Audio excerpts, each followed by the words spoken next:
diskors bisa diceritakan nggak? Ya, sidang diskors itu karena tadi mencoba berkomunikasi dengan terdakwa itu tidak bisa. Ya. Terus yang kedua, saksi ahli itu mungkin baru bisa sekitar pukul 3 sore. Nah, jadi kita tadi cuma berkomunikasi dengan terdakwa di tahanan itu nggak bisa, sehingga tidak mungkin sidang tanpa terdakwa. Jadi majelis hakim setelah membuka sidang menskor sampai jam 3 sore. Hari ini adalah pemeriksaan terhadap ahli.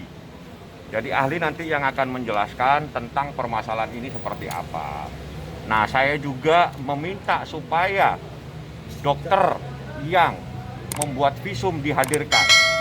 Karena itu sangat fatal dan penting dalam proses kebenaran material di dalam perkara ini. Karena apa?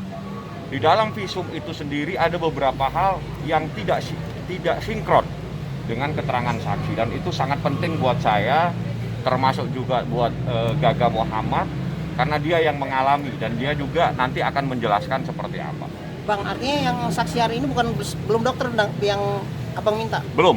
Jadi saya minta kepada jaksa melalui majelis hakim itu supaya saksi yang membuat visum dihadirkan. Jadi tidak hanya cukup dengan visumnya saja, tapi harus ada berita acaranya seperti apa. Satu, yang kedua, ada beberapa keterangan-keterangan yang tidak sama dengan keterangan korban saat itu.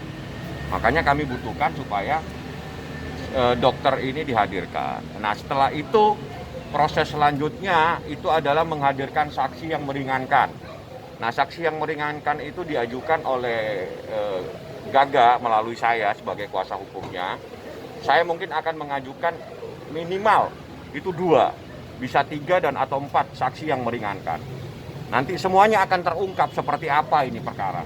Ini sebuah kecelakaan, sebuah musibah, kita tidak bisa saling menyalahkan. Gitu loh ya. Siapa aja bang saksi yang meringankan nantinya bang? Satu-satu saya jawab ya. Siapa saja bang saksi yang meringankan? Saksi yang meringankan nanti pada saatnya saya jelaskan. Kalau sekarang saya jelaskan bukan saksi yang meringankan nantinya. Nanti pada saat sidang, nanti Anda tahu siapa semua. Ya. Ada 2 sampai 4 orang. Bang, hari ini Tadi meminta lagi supaya dihadirkan secara offline. Tadi sudah saya sampaikan supaya dihadirkan secara offline.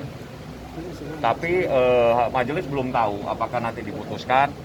Kalau misalnya diputuskan dikabulkan,